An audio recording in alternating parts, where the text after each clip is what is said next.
Il est 8h48, Alexis Poulain avec nous, Éric Revel et puis vous au 0826 300 300. Alors sur cet appel à la grève, cette mobilisation, je ne sais pas si elle va être conséquente aujourd'hui. Les syndicats sont partagés. Bon, en tout cas, il y a déjà ce mouvement autour des raffineries. Qu'est-ce que vous en pensez, vous? Est-ce que c'est le gouvernement qui est responsable de cette situation ou est-ce que ce sont aussi les syndicats qui poussent peut-être un petit peu le bouchon? Patrick de Fréjus est aussi avec nous au 0826 300. Patrick, bonjour. Bonjour Patrick. Bon, alors, entre Patrick, qu'est-ce que vous dites ce matin, mon cher? Non, mais écoutez, dans ce qui se passe, si vous voulez, je réfléchissais un petit peu à ce qu'on allait parler. Ce qui se passe, si vous voulez, c'est qu'on additionne depuis 4 ans tellement de problèmes, on commence à avoir un peu ras-le-bol. Et on a eu la Covid, et il y a la guerre, et il y a ci, et il y a là. On se dit, mais c'est sans fin, ça n'arrête pas. Alors maintenant, allez, les grèves arrivent, elles sont sûrement légitimes, les grèves, il n'y a pas de problème. Mais on n'arrive pas à voir le bout du tunnel, et on se dit, mais c'est pas possible. Quand est-ce qu'on va avoir un peu de sérénité? Voilà, c'est ça qui est un petit peu pénible. Moi, à titre personnel, vous voyez, j'espère pouvoir monter voir mes enfants à Lyon pour la Toussaint et faire le tour des cimetières. Je vais monter comment? Avec ma voiture? Est-ce que je redescends? Avec le train s'il y a une grève? Vous voyez, alors j'ai horreur de cette expression d'être pris en otage, j'ai horreur de ça, franchement. Mais on se dit, comment qu'on fait? Bon, je vais essayer de monter à pied à Lyon, mais ça fait un petit peu loin. Un petit peu loin. Mais vous avez encore de l'essence, non, dans votre région, du côté de Fréjus? J'ai réussi à trouver de l'essence. Oui, il y a 30% de stations pénalisées pour l'instant. Ce qui veut dire qu'il y en a quand même 70% sur le territoire, je ne sais pas où elles sont. J'ai réussi à trouver de l'essence, mais on ne sait pas trop, si vous voulez, on ne sait pas, vous avancez, vous ne savez pas. Donc pour l'instant, bon, Fréjus, l'avantage, c'est une petite ville, donc vous êtes à pied, vous n'avez pas de soucis. Là, pour l'instant, je ne suis pas à Fréjus, je suis à Nice. Mais la chose, c'est que j'ai réussi à faire le plein, j'ai fait un aller-retour. Voilà. Donc c'est ça, c'est un peu un ras-le-bol de tout ce qui s'additionne, mais on comprend les choses. C'est ça. Merci Patrick, vous pouvez rester avec nous au 0826 300 300, continuez de nous appeler. Alexis Poulain, Éric Revel. Éric Revel, est-ce que les syndicats poussent le bouchon un peu loin, comme je le disais, en forme de provocation? Là, ça commence à faire un peu beaucoup, mon cher Patrick, c'est sûr. Bon, une grève, si ça gêne personne, ça n'obtient jamais rien, ça je suis d'accord, ça c'est vieux comme les grèves en France. Mais là, on a quand même, et Patrick, l'auditeur de Fréjus, le disait très bien, on a quand même une addition de soucis, de prise de tête, de vecteurs d'anxiété depuis quelques années dont on ne sort pas. Et c'est ça aussi qui finit par peser. C'est l'addition des crises supplémentaires dont on ne voit pas la fin du tunnel. Et j'ai l'impression, pour filer un peu une métaphore, que le gouvernement, il est un peu comme un lapin, vous voyez, pris dans un phare. C'est-à-dire que la lumière est tellement forte, la voiture conduite par les syndicats, que le lapin est complètement hypnotisé. Vous voyez, il ne bouge plus quasiment. Le gouvernement n'a pas anticipé, c'est vrai. Maintenant, il ne sait plus comment se sortir de tout cela. Il craint évidemment la contagion.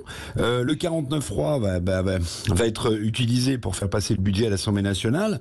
Bon, voilà, c'est vraiment, moi, c'est l'image qui me vient en tête, c'est ce gouvernement pris comme un lapin dans un phare. Il est aveuglé, il ne sait plus comment bouger, ni aller à gauche, ni aller à droite, ni foncer, ni reculer. On en est un peu là. Alexis Poulain? C'est-à-dire que, ce que je disais dans mon édito, il y a derrière quand même l'idée que derrière la grève, il y a la revendication pour les salaires. Et c'est quelque chose qui parle à tous les Français en ce moment à cause de l'inflation. Et donc, on voit bien qu'il y a quand même un soutien qu'on n'a peut-être pas vu auparavant. Parce que là, il y a un vrai ras-le-bol sur à la fois le fait de dire, on est conscient que le prix de l'essence a tellement augmenté. C'était la première revendication des Gilets jaunes, la taxe carbone. Et on nous remet en plus une sobriété énergétique. Donc, on rejoue exactement la même partition qu'en 2018, encore plus élevée, avec des gens qui n'étaient peut-être pas touchés à l'époque par la précarisation et qui commencent à la sentir venir. Pas simplement en allant faire les courses, remplir un caddie. Aujourd'hui, on voit bien la différence de prix, alors que c'est les mêmes produits, parfois même qui sont faits pour être qu'il y ait moins de pâtes dans le paquet. Quelque part, il y en a qui se mettent de l'argent dans les poches. Je ne sais pas, qui, mais bon. Les énergéticiens, en premier lieu, la grande distribution également, parce que Michel-Édouard Leclerc dénonce l'inflation, mais on voit bien que les prix ont augmenté dans la grande distribution. Donc aujourd'hui, la grande majorité des Français souffrent du climat social, de l'inflation et de cette hausse des prix, avec une perte de pouvoir d'achat évidente, malgré ce que disait le gouvernement. Le pouvoir d'achat n'a pas baissé. Est-ce que les syndicats ont quand même raison, malgré tout, de mener leur grève et leurs actions, alors que beaucoup de Français souffrent déjà? Mais je pense que c'est des fers de lance, c'est-à-dire que cette action-là, pour ces salaires-là, ça donne sans doute des idées à d'autres, et on voit bien, la mobilisation d'aujourd'hui va peut-être se poursuivre. On parle de grève reconductible, il y a le 49.3 qui pourrait être un déclencheur encore plus important d'un front social. Donc on voit bien que tout le monde se regarde, en fait, on attend de voir jusqu'où on peut aller. Les syndicats tiennent parce qu'ils savent que s'ils lâchent maintenant, il ne se passera rien. Et puis attention, vendredi, c'est les vacances. Donc tout pourrait s'arrêter très rapidement. La CFDT n'est pas dans la danse. Hein. Et la CFDT, il n'y a pas un front uni. Il n'y a pas un front uni. On voit bien que c'est pas 80% des Français qui sont contre la grève. Il y a là quelque chose. Oui, les Français qui sont partagés, les Français partagés, Éric Revel. Hein. Oui, non, mais ils sont partagés, mais quand même, je vais un peu contredire mon ami Alexis Poulain, mais pardonnez-moi, mais c'est quand même une grève quand même corporatiste. Cette grève à la SNCF, très bien que les salaires, que les salaires soient un sujet. Bon, il n'y a pas de doute que le pouvoir d'achat soit effondré avec l'inflation. Il n'y a pas de doute.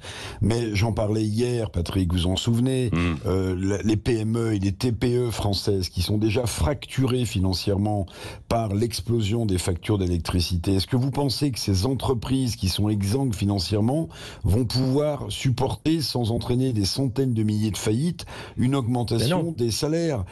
Ça paraît. Voilà, il y a beaucoup de gens qui vont se dire, mais enfin, que dit-il? Mais oui, mais en fait, ces PME, ces TPE, comment vont-elles survivre? La question des salaires, elle est simple, elle est sur la table, mais les solutions sont pas simplistes. Il suffit pas que la SNCF fasse grève ou que des opérateurs de raffinerie réclament 10% d'augmentation de salaire pour que d'un claquement de doigts, tous les salariés de ce pays puissent avoir une telle augmentation. C'est pas vrai, c'est peut-être vrai dans le service public, mais dans le secteur privé, il y a plein d'entreprises, c'est 90% des entreprises françaises qui ne pourront pas le faire. Ouais, d'un mot. Mais déjà des entreprises qui sont coincées par la hausse du prix de l'énergie. Les syndicats patronaux ont déjà alerté Olivier Dussopt de risques de faillite, de nombreuses faillites des PME, ne serait-ce que par le coût de l'énergie, sans parler de hausse des salaires. Non, ce qu'on attend de la part du gouvernement, c'est de l'action. Que Macron dise qu'il ne doit pas s'ingérer dans les conflits sociaux, qu'on se récupère par-dessus tête, c'est faux. Aujourd'hui, il y a peut-être quelque chose à faire du côté du blocage des prix. On voit bien que les primes continuent, la remise à la pompe aussi. Bon, pour le moment, il n'y a pas d'essence, mais ça reviendra. Mais il faut trouver une solution pérenne pour que on passe l'hiver et pas seulement à 19 degrés. Voilà. Donc... Et puis un mot. Eric, on va dépasser. Non, parce que là, il est trop tard. Oui, alors un mot. Les pénuries d'essence, évidemment que les ventes paniques n'ont fait qu'accentuer ces difficultés d'approvisionnement. Et de la même manière, il faut le dire, puisque Alexis Poulain citait Michel-Édouard Leclerc, de la même manière, une partie de l'inflation est due au fait à la spéculation avant même la guerre. C'est vrai. On commençait à augmenter. Allez, merci. On va continuer les débats dans un instant. On continue les débats dans un instant chez Valérie Expert. On reviendra sur cette mobilisation sociale, mais également la violence avec ces deux histoires terribles. La violence avec la petite Lola qui a été tuée, 12 ans, et puis nouveau drame aussi à Nantes, cette femme poignardée. Jean-Jacques Bourdin ensuite à 10h30. Toutes vos questions, bien sûr, 0826 300 300 et André Berkoff. Et puis les débats continuent jusqu'à ce soir, évidemment. Demain matin, nous serons en direct d'Équipe Auto, à côté du mondial de l'auto, parce que toute l'industrie française est menacée et fragilisée. Il est 8h56, bon réveil à vous et bonne journée.